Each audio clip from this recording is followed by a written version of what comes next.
किन बच्चों, हाँ, क्या कोई बच्चा मुझे चैट बॉक्स में ये बता सकता है कि आयरन के लिए कौन सा स्टेन यूज करते हैं हम लोग पैथोलॉजिकली आयरन को डिटेक्ट करने के लिए?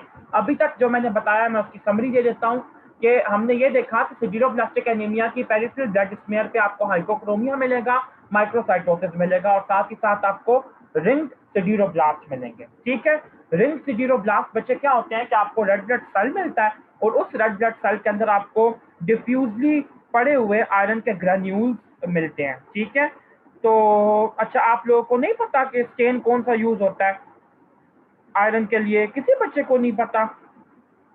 हाँ, एक्सीलेंट। बच्चे ये याद रखना है कि आयरन को डिटेक्ट करने के लिए हमेशा प्रूशियन ब्लू स्टेन यूज होता है। सब लोग इसको नोट कीजिए बच्चे, ये तो थर्ड ईयर की बातें हैं, ये तो थर्ड ईयर के साल के चैप्टर में लिखी हुई थी, अब तो आपको आनी चाहिए।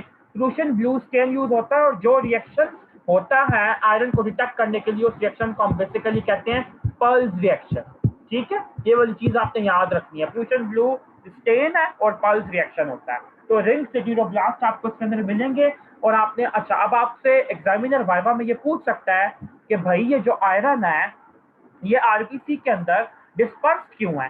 तो आपने ये कहना है कि it is not a part of HB, ये एचबी का पार्ट नहीं है।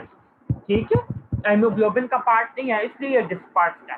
अच्छा, दूसरा, अब आपने ये कर लिया, अब आप लोग ये देखें, मैंने अभी आपको स्टार्ट में बताया था कि सिडरोब्लास्टिक एनीमिया की कॉजेज के अंदर अल्कोहलिज्म के अलावा, एएमएल के अलावा आपको लेड पॉइजनिंग भी मिलती है। ठीक है, तो लेड पॉइजनिंग के मुतालिक आपको क्या पता होना चाहिए? सबसे पहले आप लोग कुछ इंपॉर्टेंट बातें नोट कर लीजिए। लेड पॉइजनिंग से रिलेटेड अक्सर आपको सिनेरियो आ जाया करता है।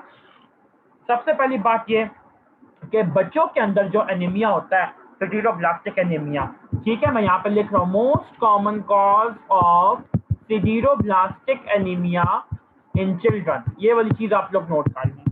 अच्छा, दूसरा, बच्चा आपको ये पता होना चाहिए कि इसके फीचर्स क्या होते हैं लेड पॉइजनिंग के।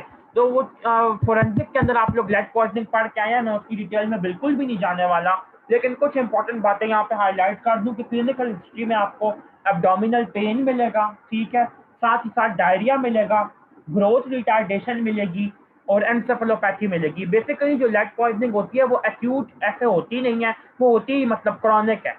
ठीक है, तो उसके अंदर एंसेफेलोपैथी आपको मिलेगी, पेरिफेरल न्यूरोपैथी मिलेगी और आपको फुट ड्रॉप मिलेगा। ये आपने याद रखना है, लेड पॉइजनिंग में कैरेक्टरिस्टिक एनाटॉमिकल फाइंडिंग जो होती है वो फुट ड्रॉप होता है। अच्छा, अब आप ये देखें सॉरी, कि आपको जो पेरिफेरल स्मेयर होगा उसमें क्या मिलेगा? पेरिफेरल स्मेयर में बच्चे आपको पंक्टेट बेसोफिलिक स्टिपलिंग मिलेगी। ठीक है, पेरिफेरल ब्लड स्मेयर पे आपको क्या मिलेगा बच्चे? Basophilic stippling. ये बात आपने याद रखनी है और आप लोगों ने फोरेंसिक के अंदर ये पढ़ के आए हैं, कोई ये नई टर्म नहीं है आपके लिए। स्टिपलिंग से मुराद ये होता है कि बड़े बड़े डॉटेड आपको ग्रेन्यूल्स मतलब ऐसे मिलते हैं, ये चीज आपने याद रखनी है। ठीक है, और अगर मैं आप लोगों से वैसे पूछूं कि इसका ट्रीटमेंट क्या होगा, तो बच्चे ट्रीटमेंट आप लोगों ने याद रखना है कि इसके लिए हम लोग देते हैं डिफरेंट चीलेटिंग एजेंट्स लेड पॉइजनिंग के लिए। क्या क्या? जैसे सक्सिमर, ठीक है, ईडीटीए और डामर कैप्रोल, ये आपके 3 चीलेटिंग एजेंट्स हैं जो कि लेड पॉइजनिंग में आपको हेल्प कर सकते हैं, ये आपने याद रखना है। और जो बेसोफिलिक स्टिपलिंग होती है बच्चे, ये कैसे अपेयर होती है? अब आपके माइंड में ये सवाल आएगा कि जो सिडरोब्लास्टिक एनीमिया होता है तो उसके अंदर देखो मैं आपको डिफरेंस समझाता हूँ। ये देखो, रिंग सिडरोब्लास्ट जो होते हैं वो ऐसे अपेयर होते हैं कि ये रिंग है, ठीक है, और ये एक और आरबीसी में बना रहा हूँ। अब आप लोग देखें कि इसमें डिफरेंस क्या है। डिफरेंस ये है कि इसके अंदर आयरन जो है वो ग्रेन्यूल्स की फॉर्म में डिफरेंट जगहों पे ऐसे फैला हुआ है, लेकिन लेड पॉइजनिंग के एनीमिया में आपको रेड ब्लड सेल में ऐसे ऐसे स्टिपल्स मिलेंगे। ठीक है, ऐसे, ये आपने याद रखना है कि इसके अंदर बड़े ग्रेन्यूल्स की शामिल होना शामिल होता है, सिर्फ छोटे छोटे आयरन के इंडिपेंडेंट ग्रेन्यूल्स इसके अंदर नहीं होते। उसके बाद बच्चे आप आ जाएं, नेक्स्ट जो एनीमिया हम लोग करने लगे हैं that is basically related to cancer, और इसके अंदर इसको हम कहते हैं myelophthisic anaemia. Myelophthisic anaemia, MELOPHITHISIC, myelophthisic anaemia.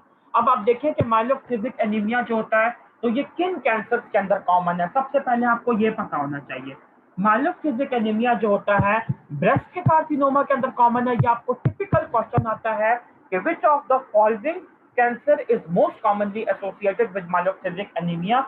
Number 1 पे ब्रेस्ट है, नंबर 2 पे लंग है और नंबर 3 पे प्रोस्टेट है। ये बातें आपने याद रखनी है, ठीक है। तीनों कार्सिनोमाज हैं। There is no sarcoma associated with anaemia. अभी तक हमने कोई ऐसा सार्कोमा नहीं पढ़ा, कार्सिनोमा एसोसिएटेड होते हैं। दूसरी चीज बच्चा आपको ये पता होना चाहिए कि इस एनीमिया के अंदर आपको एक्स्ट्रा मेडलरी हिमेटोपोइसिस मिलता है। क्या मिलता है बच्चे? Extra medullary haematopoiesis.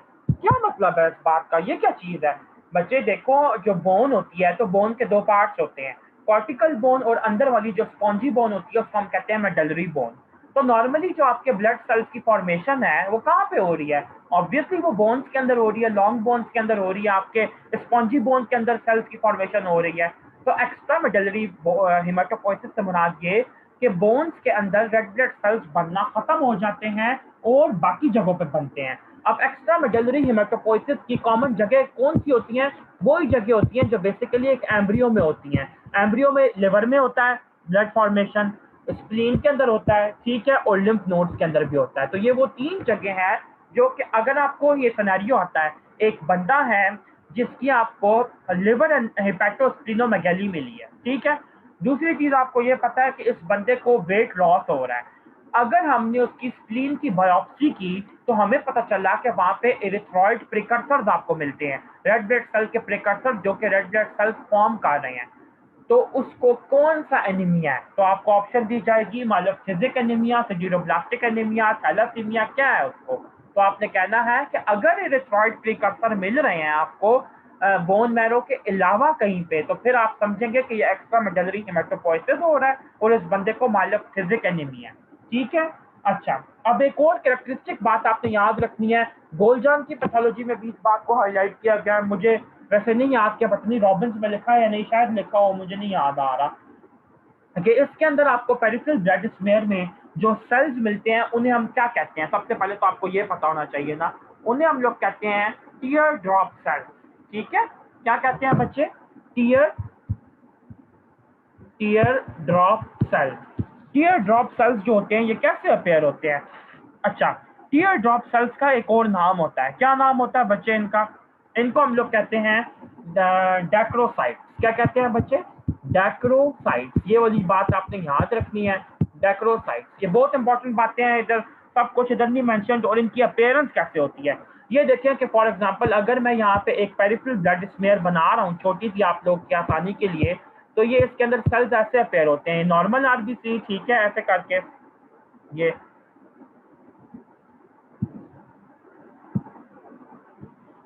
ये देखें। इसके अंदर जिन एरियाज के ऊपर मैं एक्स लिख रहा हूं, ये और ये जो दोनों सेल्स हैं ये आपके डैक्रोसाइट्स हैं, ठीक हो गया। टीयर ड्रॉप सेल्स हैं या डैक्रोसाइट्स हैं जो कि एक्स्ट्रा मेडलरी हेमेटोपोइसिस के थ्रू बने हैं। इसी तरह आपको ये सिनेरियो आ सकता है कि एक बंदा है, उसका पेरिफेरल ब्लड स्मेयर हमने देखा तो उसके अंदर हमें टीयर ड्रॉप सेल्स मिले, तो कौन सा किस जगह पे उसका कैंसर कॉमन है? ब्रेस्ट के अंदर, या फिर उसके सॉफ्ट टिश्यू के अंदर या उसके ब्रेन के अंदर? तो आपने कहना है ब्रेस्ट के अंदर, ठीक हो गया। अच्छा जी, उसके बाद बच्चे आप लोग आ जाएं थैलेसीमिया के ऊपर। थैलेसीमिया की कुछ बातें मैं आप लोगों को हाईलाइट करवा दूं जो बहुत इंपॉर्टेंट हैं और आप लोगों को आनी भी चाहिए। तो सबसे पहले बच्चे आपको ये पता होना चाहिए कि थैलेसीमिया जो है it is the most common haemoglobinopathy worldwide. Haemoglobinopathy है मोस्ट कॉमन वर्ल्ड वाइड, को मैं डब्ल्यू से डिनोट करता हूँ। दूसरी चीज बच्चा आपको यह पता होना चाहिए कि ऑटोसोमल रिसेसिव डिजीज है, ठीक है। ऑटोसोमल रिसेसिव, और बच्चे एक एमसीक्यू जो बहुत कॉमनली आ जाता है इवन फाइनल ईयर और एक्सपीएस पार्ट 1 में भी आपकी जान नहीं छोड़ता, वो होता है कि जो अल्फा चेन होती है वो कौन सा क्रोमोसोम कोड करता है, किस मतलब उसका जीन कहाँ लोकेटेड होता है, और बीटा क्रोमोसोम बीटा चेन कौन करता है। तो याद रखिएगा कि जो अल्फा चेन होती है वो 16 क्रोमोसोम पे, और जो बीटा चेन होती है वो आपकी होती है 11 क्रोमोसोम पे, ठीक हो गया। अच्छा, उसके बाद बच्चे आप लोग ये देखें कि नॉर्मल ह्यूमन बींग्स में, अडल्ट ह्यूमन बींग्स में HbA, HbA2 और HbF की वैल्यू नॉर्मली कितनी होती है? HbA की वैल्यू बच्चे आपको ये पता होना चाहिए कि HbA में अल्फा और बीटा चेन्स होती हैं दो दो, और इसकी जो नॉर्मल वैल्यू होती है, अगर आप लोग देखो बच्चे ये याद रखना है कि थैलेसीमिया का जो इन्वेस्टिगेशन ऑफ चॉइस है वो हमेशा हमेशा हमेशा हमेशा आपका हीमोग्लोबिन इलेक्ट्रोफोरेसिस रहता है, ठीक है। हीमोग्लोबिन का इलेक्ट्रोफोरेसिस करते हैं, जिसके अंदर हमें हीमोग्लोबिन की जो डिफरेंट टाइप्स होती हैं वो जेल के ऊपर सेपरेट हो जाती हैं, जिस जेल पे हम लोग इलेक्ट्रोफोरेसिस परफॉर्म कर रहे होते हैं। HbA, HbA2, HbF, जितने भी टाइप के आपके हीमोग्लोबिन का, ठीक है। तो हीमोग्लोबिन इलेक्ट्रोफोरेसिस पे नॉर्मल ह्यूमन बीइंग में हमें 95 to 96% HbA मिलता है। अच्छा, और HbA2 जो होता है बेसिकली वो होता है अल्फा डेल्टा और डेल्टा, ठीक है। और डेल्टा जो होता है बच्चे आपने याद रखना है कि ये नॉर्मली आपका 3 to 3.5% होता है। और तीसरा बच्चे आपका है HbF। तो HbF जो होता है बच्चे ये नॉर्मली होता है 1%। ये बात आपने याद रखनी है, ठीक है। बच्चे तलहा आप की तरफ से बोर्ड पे वो गलती से हो रहा है तो उसको काइंडली हटा दें। एक सेकंड बच्चों।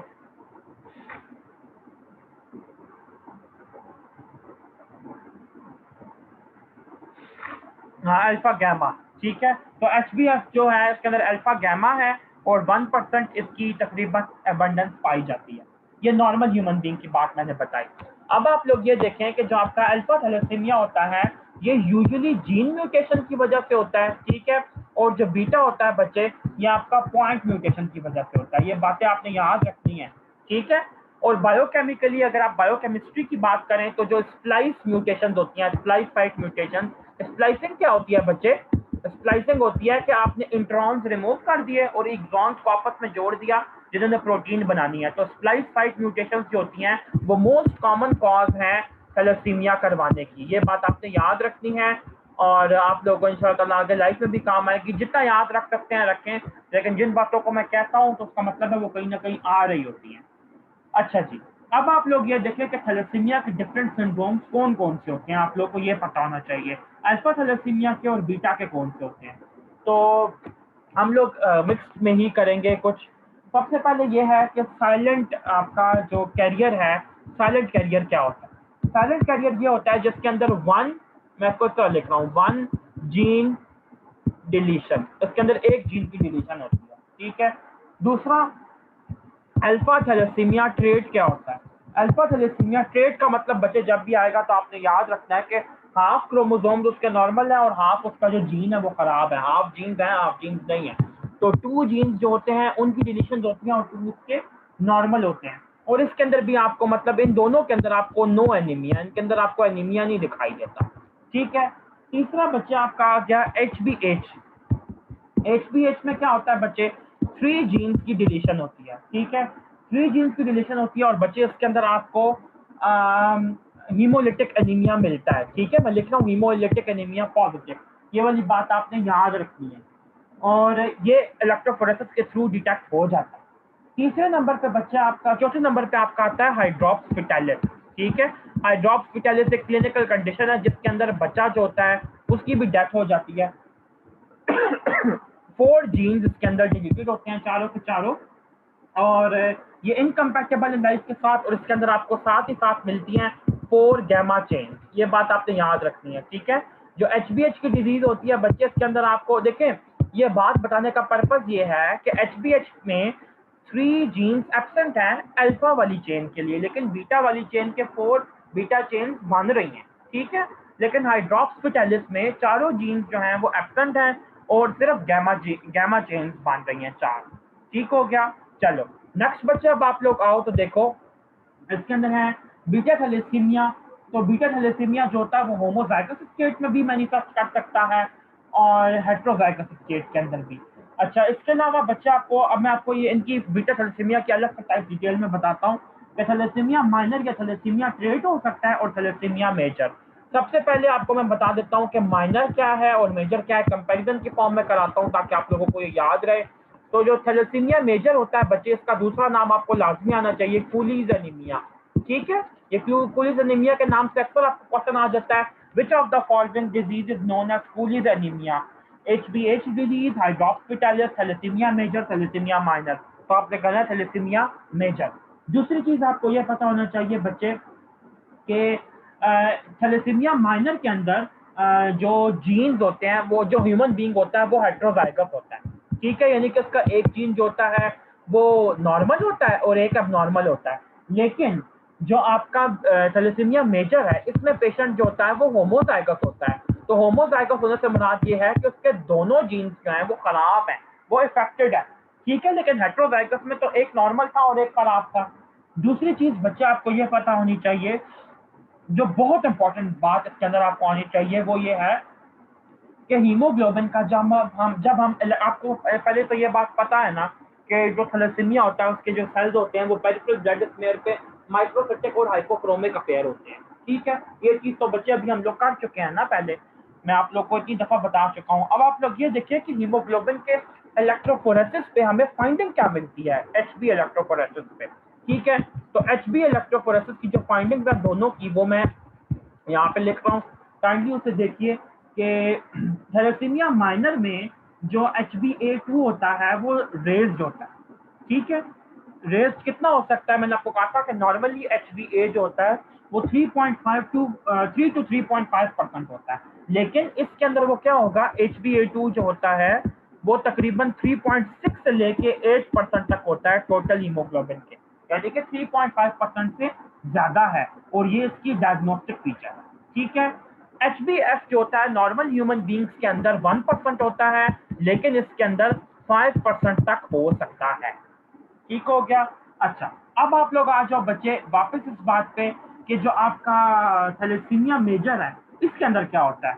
बच्चे थैलेसीमिया मेजर के अंदर ये होता है, बिल्कुल एक डिफरेंट चेंज आता है कि जो HbF होता है वो तकरीबन 90% हो जाता है, 1% से 90% हो जाता है।